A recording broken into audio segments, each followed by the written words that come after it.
Hello everyone, welcome back to the Pambir Freeman podcast. मैं हूं आपका होस्ट पामबीर फ्रीमैन और ये मेरा 11th पॉडकास्ट होगा if I am keeping up with the number. और आज का पॉडकास्ट मैं यूजुअल पॉडकास्ट थोड़ा डिफरेंट करना चाहता हूं बिकॉज यूजुअली मेरे podcast as you have been listening हमेशा नॉलेजेबल होते हैं। जो चीज़ें होती हैं और जो न्यूज़ होती है टेक्नोलॉजी को लेके या साइंस में कोई नई चीज़ आई है उसको लेके मेरा पॉडकास्ट हमेशा उसी के बारे में रहा है। लेकिन today I want to make it different. और आज का जो पॉडकास्ट है वो मैं बात करूँगा एक ऐसी चीज़ जो इस वक्त अमेरिका में चल रही है काफ़ी दिनों से। एंड आई फील लाइक हमारा इंडियन मीडिया उसको अच्छे से पोर्ट्रे नहीं कर रहा है। इनफैक्ट इंडियन मीडिया में खासी रिसर्च कर नहीं रहा है अच्छे से, which I do not blame them. But उनका न्यूज़ मीडिया होने पे आई फील लाइक काम बनता है कि वो अच्छे से रिसर्च करे और लोगों को बोले कि एक्चुअली में क्या हो रहा है। तो मैं उसके बारे में बात करना चाहता हूँ। और मैं एक्चुअली काफ़ी ये जो सिचुएशन है जो अमेरिका में चल रही है, मैं इसको पर्सनली काफ़ी दिनों से एकदम डिटेल में स्टडी करता आ रहा हूँ। एंड इट्स रियली डिप्रेसिंग कि वहाँ क्या हुआ और इस वक्त क्या हो रहा है। So I like to start with the fact that ये सब सिर्फ आई मीन ये सब एक इंसान के मर्डर से चालू हुआ था। सो एक जॉर्ज फ्लॉयड बंदा एक जॉर्ज फ्लॉयड नाम का एक अफ्रीकन अमेरिकन बंदा था। मतलब जो ब्लैक होते हैं वहाँ पे बनते हैं अफ्रीकन अमेरिकन, उनको ही बोलते हैं। वो एक्चुअली उसका मर्डर किया गया था। उसका मर्डर किया था एक पुलिस वाले ने। और उसका मर्डर हुआ ऐसे था कि जॉर्ज फ्लॉयड के ऊपर कुछ तीन चार पुलिस उसके ऊपर तीन चार पुलिस वालों को उस पर शक पड़ा होगा। सो उन्होंने उसको रिस्ट्रेन करने की ट्राई की, उसको रोकने की ट्राई की। लेकिन उन्होंने किया ये कि उन्होंने जॉर्ज फ्लॉयड को जमीन पे जमीन पे मतलब फैला दिया, उसको जमीन पे लेटा दिया उसके सर के बल। और उसके हाथों पे हथकड़ियाँ बांध दी। और उसके जो गले होते हैं उसके पीछे अपना पैर रखे पूरा बॉडी वेट उस पर डाल दिया। उसमें एक पुलिस वाला था जिसने ये किया, बाकी के तीन पुलिस वाले खड़े खड़े खाली उसको सपोर्ट कर रहे थे। सिचुएशन में हुआ ऐसे था कि उस कॉप ने उस पुलिस वाले ने जॉर्ज फ्लॉयड की गर्दन पे पैर रखा रखा 9 मिनट तक उस बंदे के गर्दन पे पैर रखा। और वो 9 मिनट के टाइम पीरियड पे बंदा चिल्ला चिल्ला के बोल रहा था कि मेरे से सांस नहीं ली जा रही, आई कैन नॉट ब्रीथ। और अपनी माँ का नाम चिल्ला रहा था कि mom please save me, this is not good for me. और उसके आसपास दूसरे बंदे थे, वो पुलिस वालों को बैक कर रहे थे कि तुम प्लीज रुको, बंदा ब्रीथ नहीं कर पा रहा है, उसको तुम उसको रिस्ट्रेन कर रहे हो वो ठीक है। लोग बोल रहे थे कि वो भी थ्रेट नहीं है, उसके उसके ऊपर आपने हथकड़ियां बांध दिए, he is not a threat anymore. उसको प्लीज गर्दन पे पैर मत रखो, उसको रिस्ट्रेन करना है तो कहीं और पैर रखो, उसके पीठ पे पैर रख दो, लेकिन गर्दन पे पैर मत रखो, वो बंदा मर जाएगा। And truth of the situation is actually में जॉर्ज फ्लॉयड की जान चली गई थी। दिन दहाड़े एक पुलिस वाले ने एक अफ्रीकन अमेरिकन का मर्डर कर दिया, सिर्फ शक के ऊपर। और अगर शक के ऊपर तुम बात करो कि कुछ भी हुआ हो, अगर वो बंदा भले लड़ रहा हो पुलिस वालों से, एक बार उसको रिस्ट्रेन कर दिया है तो मतलब वो रिस्ट्रेन हो चुका है, तुम उसको पुलिस की गाड़ी में फेंक दो। तुम उसको उसको हाथों में हथकड़ियां बांध दो, उसको गाड़ी में रख दो। उस बंदे के पास चार पुलिस ऑफिसर टोटल, मतलब वो बंदा जिसने मर्डर किया वो उसके साथ तीन पुलिस ऑफिसर्स थे, उनको कोई भी थ्रेट नहीं था। वो चार पुलिस ऑफिसर्स थे एक इंसान के खिलाफ, और इंसान लड़ भी नहीं रहा था। वो इंसान जमीन पे लेटा हुआ था, उसने कुछ नहीं किया था। एंड स्टिल उन्होंने उसका मर्डर कर दिया। ये सिचुएशन हुई, लोगों ने ऑब्वियसली उसकी वीडियो निकाल ली थी और उसकी वीडियो पूरे इंटरनेट पे सरफेस हो गई और दुनिया भर ने देखा। ऑब्वियसली काफ़ी लोगों में गुस्सा जागा। बाद में पता चला कि जिस पुलिस वाले ने जॉर्ज फ्लॉयड की जान ली थी वो एक्चुअली में एक रेसिस्ट कॉप था, रेसिस्ट पुलिस वाला था, जो जो ऑब्वियस था। उसने जो किया वो उसने नॉर्मली नहीं किया था। बाद में ये भी पता चला कि उसने जो रिस्ट्रेनिंग मेथड यूज़ किया था वो एक्चुअली पुलिस की ट्रेनिंग में होता ही नहीं है। वो मेथड को वो मेथड को मना किया जाता है उसको यूज करने को, बिकॉज एक्चुअली में उसमें जान जाने का खतरा होता है। और उस रेसिस्ट पुलिस वाले ने एक्चुअली वो मेथड यूज किया जानबूझ के जॉर्ज फ्लॉयड के ऊपर, और जॉर्ज फ्लॉयड की जान चली गई।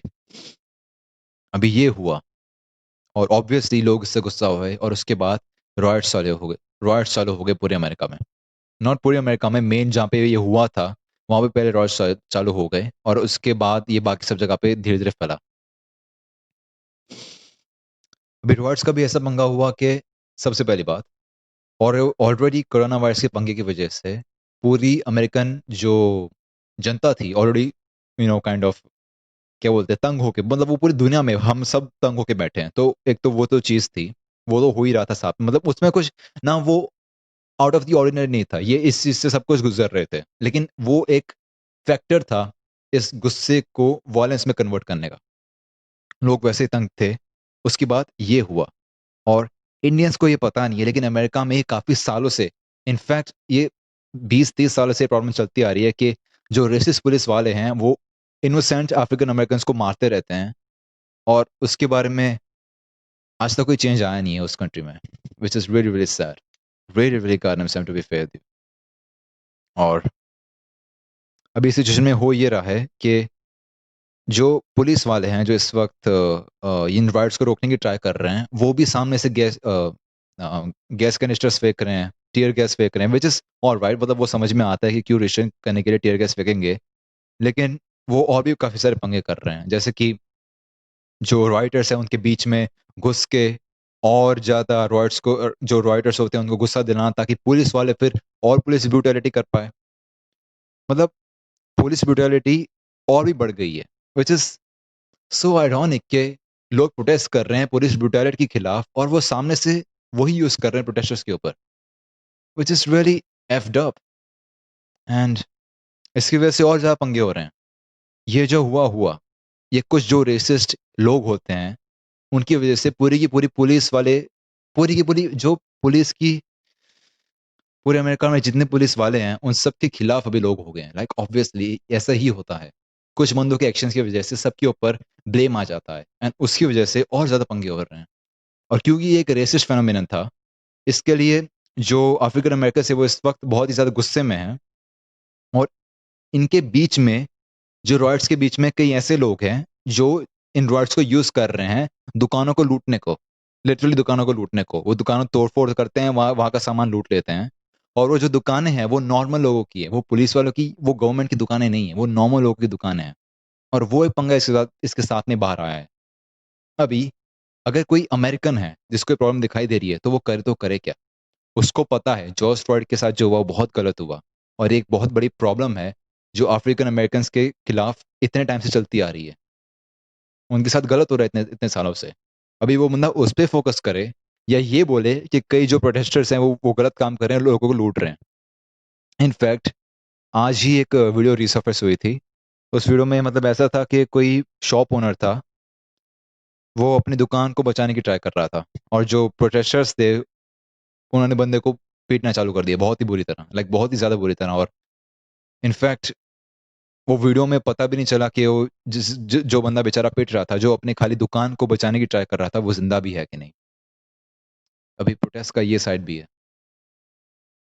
काफी ज्यादा मुझे पैरेलल्स दिखाई देते हैं जो मतलब इंडिया में पंगा हुआ था और वहां पंगा हो रहा है, क्योंकि ये भी न्यूज़ अभी बाहर आ रही है कि जो सामने ओपोजिंग पॉलिटिकल पॉलिटिकल पार्टी है, ट्रम्प के खिलाफ जो पॉलिटिकल पार्टी है, वो बंदों को हायर कर रही है ताकि वो जो रॉयट्स को जाके और भी ज़्यादा वॉयलेंट करे, ताकि पुलिस वाला सामने से और ब्रुटैलिटी करे वो अपने आप को बचाने को, और फिर बीच में उसकी वजह से और भी ज़्यादा केओस और भी पंगा हो।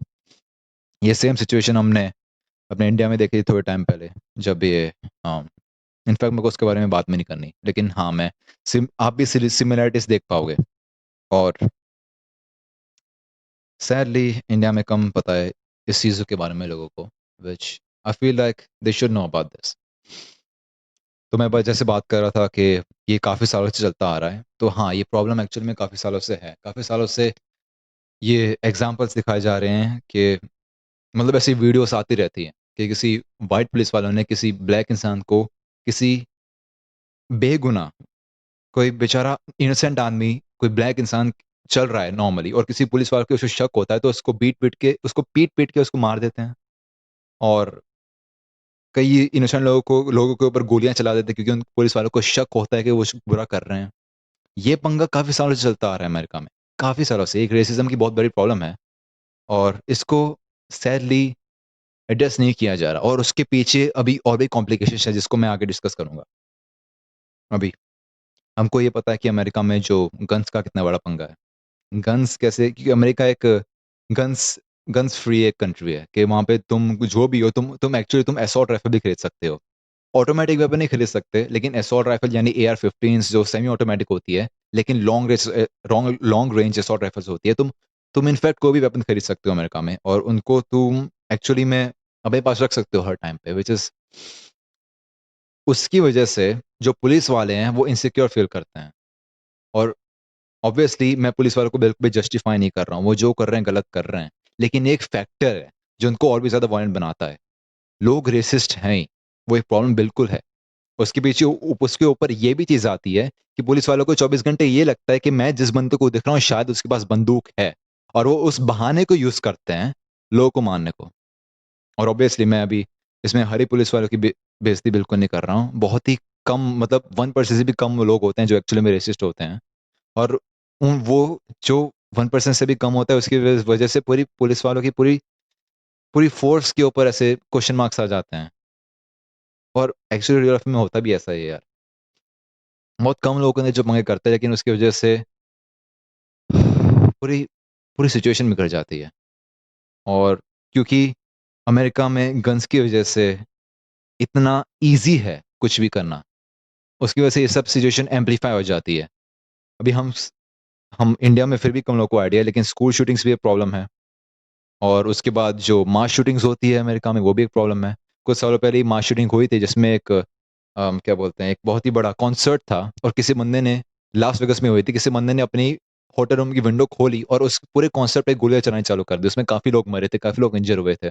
बाद में पता चला था कि उस बंदे के पास कितनी 15 से ज़्यादा असॉल्ट राइफल्स थी, और उसने अपने गन पे ऐसे स्टॉक लगा रखा था कि वो भले सेमी ऑटोमेटिक थी, लेकिन रिकॉइल की वजह से वो गन बार-बार शूट होती रहती थी। बाद में उस पर्टिकुलर सिचुएशन के बाद वो जो स्टॉक था गन पे, वो जो मॉडिफिकेशन थी उसको ऑब्वियसली बैन कर दिया गया था अमेरिका में। बट हाँ, ये जो मोस्ट ऑफ द सिचुएशन है जो एम्प्लीफाई होती है, वो है जो गन सिस्टम चलता आ रहा है अमेरिका में इस वक़्त, उसकी वजह से। और ये गन सिस्टम कॉम्प्लेक्स भी इतना ज़्यादा है कि तुम भले ही लोगों को गन बेचना बंद कर दोगे, लेकिन जो गन्स ऑलरेडी कंट्री में है, उनका क्या? उनको तुम वापस में तो ले नहीं सकते। तुम उसको लेने की ट्राई करोगे, तो काफ़ी सारे अमेरिकन्स हैं जो चाहते हैं कि उनके पास गन्स हो। काफ़ी सारे अमेरिकन्स हैं जो चाहते हैं कि गन्स रख पाएँ वो, क्योंकि उनको लगता है कि वो गन्स की वजह से ही सेफ हैं। वो इनडायरेक्टली ट्रू है, लेकिन वो बात सही भी नहीं है। ऑब्वियसली, लेकिन हम इसके बारे में कुछ बोल नहीं सकते, बिकॉज़ वो काफ़ी बड़ा परसेंटेज ऑफ पीपल है जो सोचते हैं कि गन्स होनी चाहिए, और प्रॉब्लम है मेंटल हेल्थ के साथ। और इसके साथ ही मैं मेंटल हेल्थ पे यू नो ट्रांज़िशन करना चाहूँगा कि हाँ, गन्स के बारे में आपको जो पंगा है उसके बारे में सब कुछ बता दिया है, और क्यों ये गन्स वाली सिचुएशंस इन पुलिस वालों को बहाना दे देती है ये सब करने को। और वैसे भी रेसिज़्म अमेरिका में रही है एक रीज़न की वजह से, और I don't know what the reason is, but इसके पीछे रेसिज़्म एक, क्या बोलूँ इसके बारे में यार? Like as an outsider, as an Indian, I can not understand it. Like क्यों एग्ज़िस्ट करती है? ये 2020 आ गया, 2020 है, एंड स्टिल हमको रेसिज़्म जैसी चीज़ों के साथ डील करना पड़ रहा है, which is insane for me, और even for each and every Indian in this country यार, कि ये क्यों एक प्रॉब्लम है? रेसिज़्म अभी एक प्रॉब्लम है। वेल, इंडिया में कास्ट सिस्टम भी एक प्रॉब्लम है काइंड ऑफ, बट नहीं है। तुम खुले में किसी को भी कास्ट की वजह से तुम कुछ बुरा बोल नहीं सकते, किसी को मार नहीं सकते। No, that is against the law. That is, कोई पुलिस वाला भी ऐसा नहीं कर सकता। No one can do that, but America में अगर कोई पुलिस वाला ऐसा करता है तो वो बच जाता है। And that is true, I am not kidding when I say that. ये जॉर्ज फ्लॉयड का जो किलर था, उस बंदे की पहले 18, वो ऐसे उसके 18 केसेस थे। जॉर्ज फ्लॉयड को मारने से पहले उसके 18 केसेस थे, जिसमें उसने इनोसेंट लोगों को मारा था। लेकिन फिर भी वो बंदा पता नहीं क्यों 2010 से उसके केसेस चालू हुए थे, ये इनोसेंट लोगों को मारने के लिए। वो 2010 से इनोसेंट लोगों को मार रहा है, लेकिन स्टिल वो पुलिस वाला रहा इतने सालों तक, और 2020 में उसने ये किया, और फाइनली लोगों को दिखाई दिया कि हाँ यार, ये पंगा है, ये प्रॉब्लम थी। लेकिन क्योंकि आजकल वीडियो कैमरास होते हैं, तो जॉर्ज फ्लॉयड की वीडियो बनी और बाहर निकली, और लोगों को मौका मिला बाहर निकलने को, गुस्सा डालने को। और ऑब्वियसली कई लोग इसका मिसयूज कर रहे हैं, लेकिन ट्रूथ ऑफ द सिचुएशन है कि वहाँ चीज़ें चेंज नहीं हो रही है। फिर लोग क्या करेंगे?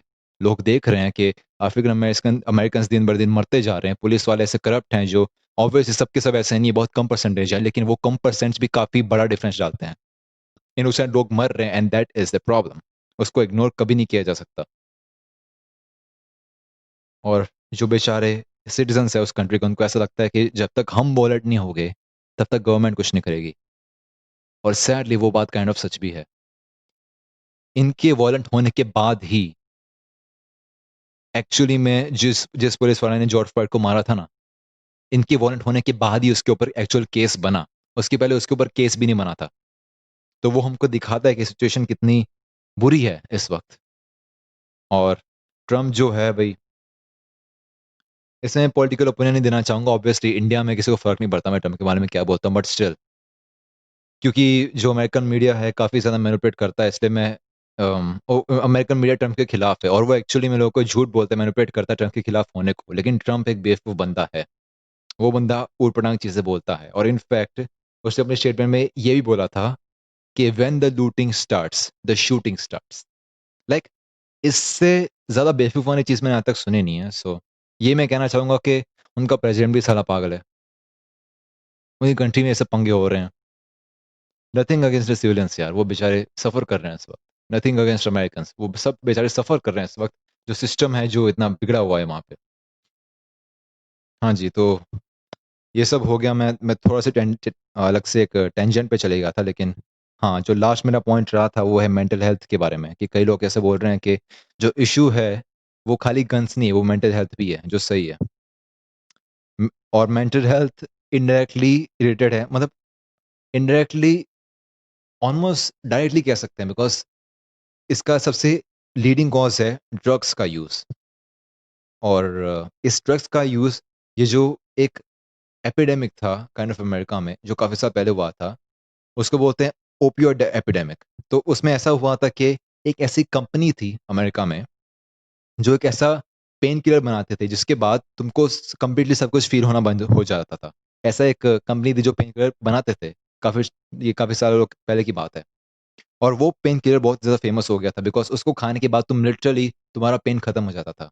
उसमें एक्चुअली में ड्रग वाली पावर थी। अभी ये कंपनी क्या करती थी, वो अपने प्रोडक्ट के ऊपर एक ऐसा सील लगा देती थी जिसकी वजह से तुम एक ही बार में कुछ टाइम के लिए एक ही गोली निकाल पाओ। लेकिन एक सील एनफ नहीं है। लोगों ने ऑब्वियसली तरीके निकाले उस सील को तोड़ने के, और फिर बाद में वो जो पर्टिकुलर ड्रग था जिसको वो पेन किलर जैसे यूज़ करते थे, लोग उसको एक्चुअल ड्रग के जैसे यूज़ करने लगे बिकॉज़ वो एक्चुअली ड्रग जैसे काम करता था। वो तुमको नंब करता था और वो तुमको एडिक्ट करता था उस पर्टिकुलर मेडिसिन के साथ। और वो जो एपिडेमिक था, ओपियोइड एपिडेमिक, उसकी वजह से ड्रग्स का यूज़ अमेरिका में बहुत ही ज़्यादा बढ़ गया था। बिकॉज़ वो एक ऐसी चीज़ थी जिसको अगर तुम बात करते हो कि तुम वीड की बात करो, वीड एडिक्टिंग है, लेकिन वीड को तुम कभी भी स्मोक करने से तुमको कभी कोई इश्यू नहीं होगा, तुमको ब्रेन डैमेज नहीं होगा, तुम ऑलराइट रहोगे। वो काइंड ऑफ एडिक्टिंग है, लेकिन वो कभी तुमको डैमेज नहीं करता। लेकिन कोकेन हमको पता है वो कितना एडिक्टिंग और कितनी बुरी चीज़ है। तो ये जो ड्रग था, इसको ऐसा कहा जाता है कि वो वीड और कोकेन के बीच में था। और उसकी वजह से पंगा ये हुआ कि एक टाइम के बाद जो ओपिएट्स थे, जो जो ड्रग था जिसको लोग लेते थे, वो जो कंपनी ने उस ड्रग को बैन कर दिया। अभी जो लोग उस ड्रग से एडिक्टेड थे, उन्होंने क्या किया, वो कोकेन के पास गए। उनको अपनी एडिक्शन को सपोर्ट करना था, तो उन्होंने कोकेन के ऊपर शिफ्ट कर दिया खुद की एडिक्शन को। और उसकी वजह से एक बहुत ही बड़ा ड्रग वाला एपिडेमिक चालू हो गया, जिसके वजह से बहुत ज़्यादा लोग ड्रग के साथ एडिक्टेड थे। और उसकी वजह से एक्चुअली में काफ़ी ज़्यादा लोग मरे थे। और वो जो एपिडेमिक है उसका इफ़ेक्ट आज तक दिखाई देता है। एक इन्फ्लुएंसर है माइक मेलेक नाम का, और उसका नाम थोड़ा अजीब है, एम-आई-के-ई माइक है, लेकिन उसका मेलेक की स्पेलिंग है M-A-J-L-A-K, माइक मेलेक। वो लोगन पॉल का बहुत अच्छा फ्रेंड है। वो इस ओपियोइड एपिडेमिक के थ्रू गुज़रा है। उसने अपनी ज़िंदगी में बहुत सारी चीज़ें देखी और उसने समझाया कि क्यों ये इतना बड़ा इश्यू था और कैसे इसने इतना बड़ा मेंटल हेल्थ का इश्यू डाल दिया इस कंट्री में। ड्रग्स यूज़ की वजह से मेंटल हेल्थ इश्यू है, ये तो हमको सबको पता है। लाइक ऑब्वियसली कोई बंदा अगर ड्रगी है, तो उसको मेंटल हेल्थ की इश्यू है, नो डाउट अबाउट इट। और उसकी वजह से होता ये है कि कई बंदे खुद को नम फ़ील करते हैं और कई लोग ऐसे होते हैं, फिर जब उनको ऐसा फ़ील होता है कि उनकी लाइफ़ रियल नहीं है, तो वो फिर अजीब से पंगे करते हैं, जैसे मास शूटिंग्स कर देते हैं। जो बंदे होते हैं जो स्टूडेंट्स होते हैं जिनको जो बुली हो जाते हैं स्कूल्स में और वो ड्रग एडिक्ट्स होते हैं, वो गुस्से में आके फिर स्कूल शूटिंग जैसा कुछ कर देते हैं, और उसकी वजह से वो भी एक इशू है अमेरिका में बहुत बड़ा। तो एक इनडायरेक्ट इशू है मेंटल हेल्थ और ड्रग इशू और ड्रग यूज, और उसके साथ गन्स लॉ का भी पंगा चल रहा है इस वक्त काफ़ी बड़ा उस कंट्री में, और उसकी वजह से पूरी कंट्री में इस वक्त कियोस फैला हुआ है, काफ़ी बड़ा कियोस फैला हुआ है, और सिचुएशन काफ़ी ज़्यादा कॉम्प्लेक्स है। पर्सनली मैंने जब ये सब न्यूज़ देखी, अनबिलीवेबल था मेरे लिए तो ऑब्वियसली। मैं अमेरिकन कल्चर को काफ़ी क्लोजली फॉलो करता आ रहा हूँ काफ़ी सालों से, लेकिन ये साइड मैंने नहीं देखा था, लाइक रियली ये साइड मैंने नहीं देखा था। और मैं जानता हूँ अमेरिकन कल्चर काफ़ी अच्छे से, लेकिन फिर भी ये मेरे लिए इतना ज़्यादा शॉकिंग था ना कि मैं डिप्रेस था 1-2 दिनों के लिए कि ऐसा होता भी क्यों है यार? अगर अगर आप अगर कोई भी ये पॉडकास्ट सुन रहा है इस वक़्त और उसको रिसर्च करनी है, तो मैं बोलूँगा कि हाँ, रिसर्च करो, तुमको पता होना चाहिए दुनिया में क्या हो रहा है, लेकिन ज़्यादा डीप में ना घुसने की मैं एडवाइस दूँगा, बिकॉज़ ये सही में डिप्रेसिंग सिचुएशन है कि ऐसा अभी भी एक प्रॉब्लम है इस वक़्त दुनिया में, जो आई मीन काफ़ी डिप्रेसिंग सिचुएशन है। बस मैं अपने पॉडकास्ट को यहीं पे एंड करना चाहूँगा। काफ़ी शायद मैं टाइम से बात कर रहा हूँ, मेरे को ऐसा फ़ील हो रहा है, और मैं टाइम चेक करूँ तो हाँ, 21 मिनट्स हो गए मेरे को। पॉडकास्ट में यहीं पे एंड करना चाहूँगा। मेरे ख्याल से मैंने काफ़ी कुछ बोल दिया है, और मैंने काइंड ऑफ पूरी सिचुएशन को ब्रीफली एक्सप्लेन कर दिया। मैं डिटेल में जाना नहीं चाहता था, बिकॉज़ अगेन आई गेस मतलब डिटेल में अगर मैं जाता तो अच्छे से समझ में भी नहीं आता, और दिस इज़ इट। ये मैंने इसलिए ये पॉडकास्ट बनाया था क्योंकि मैं चाहता था कि इंडियंस को भी पता हो कि क्या हो रहा है वहाँ पे। हम सबको पता होना चाहिए, हर एक इंसान को पता होना चाहिए कि दुनिया में क्या हो रहा है इस वक़्त। और खुश हूँ मैं किसी को कि मैं ये न्यूज़ को शेयर कर पाया इस पॉडकास्ट के थ्रू, और होप करता हूँ कि अमेरिका में सिचुएशन ठीक हो, होप करता हूँ पूरी दुनिया में सिचुएशन ठीक हो, क्योंकि अगर ये लेगेसी नहीं होनी चाहिए ह्यूमैनिटी की इस टाइम पे। ह्यूमैनिटी का सबसे पीसफुल टाइम है ये पूरी ह्यूमन हिस्ट्री का, और मैं चाहता नहीं हूँ कि ह्यूमैनिटी का आज भी ये एग्ज़ाम्पल बने। होप है काफ़ी ज़्यादा दिल में कि सब कुछ ठीक हो जाएगा, काफ़ी ज़्यादा होप है, और मैं होप करता हूँ कि हो भी जाए। और सबको आई गेस इतना ही बोल सकता हूँ कि स्टे सेफ, दुनिया के बारे में जानकारी रखो, और खुश रहो कि हम सब ज़िंदा हैं, हम सब एक अच्छी लाइफ़ जी रहे हैं, this is a great life that we are living, because दुनिया में काफ़ी सारी चीज़ें हैं जो अच्छी नहीं है, और फिर भी हम हमारी लाइफ़ नॉर्मली जी पा रहे हैं। हाँ, ये एपिडेमिक चल रहा है, लेकिन still we are pretty goddamn normal in this situation. हाँ, इंडिया के साथ भी पंगे हैं, लेकिन काफ़ी सारी चीज़ें हैं जो इंडिया में नहीं है, जो अच्छी बात है कि नहीं है। और स्टे सेफ फॉर नाउ, घर में बैठे रहो, और भी मैं पॉडकास्ट बहुत ही जल्दी निकालूँगा, और मैं चाहता नहीं हूँ मेरा अगला पॉडकास्ट इतना सीरियस हो, और मैं करूँगा भी नहीं। So for now this is it. मैं चाहता नहीं हूँ इसके बारे में और बात करूँ मैं आगे के पॉडकास्ट में। सो हाँ, stay safe, stay healthy, and piece.